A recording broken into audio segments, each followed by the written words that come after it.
ফ্যান্টাসিতে ভুগছেন, একটা এতিম মেয়েকে বিয়ে করেন, একটা অসহায় তালাকপ্রাপ্ত মেয়েকে বিয়ে করেন, একটা বিধবা মেয়ে যার স্বামী মারা গেছে, কেউ নাই দেখার, তাকে বিয়ে করেন, তারপরে বোঝা যাবে আপনার মধ্যে কতটুকু দিন আছে।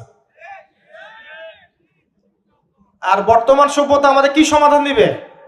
সবাই যদি দিনদের একটা করে ক্যাটরিনা খোঁজে, এই এতিম, এই বিধবা, এই যাদের দেখার কেউ নাই, এই মেয়েগুলা কি রাষ্ট্রের সম্পত্তি হয়ে থাকবে? এদের দায়িত্ব কে নিবে? পুরুষরা যদি দায়িত্ব না নেয়, কে দায়িত্ব নিবে? এখন কেউ যদি ওদের দায়িত্ব নিতে যায়, তখন তাকে আবার খারাপভাবে উপস্থাপন করা হয়, এই ব্যক্তির মনে হয় চরিত্র খারাপ। কিন্তু এদিকে বাইরে 10টা জেনা করে বেড়াচ্ছে, কোনো সমস্যা নাই, এগুলো উস্কায়। এইসব জাহেলদের জন্য ইসলাম নয়। ইসলামের প্রতিটা বেসিক ফান্ডামেন্টাল মানবতার কল্যাণের জন্যই। এগুলোকে ফরজ করা হয়নি, আপনি নফল, আপনার সামর্থ্য থাকলে আপনি করতে পারেন, না করলে কোনো সমস্যা নাই। কেউ যদি করে যে ইসলাম পরিপূর্ণরূপে পালন করার চেষ্টা করছে, এটার উপর আমল করার চেষ্টা করছে, তাহলে আপনি তাকে ক্রিটিসাইজ করছেন কেন? কি সমস্যা আপনার?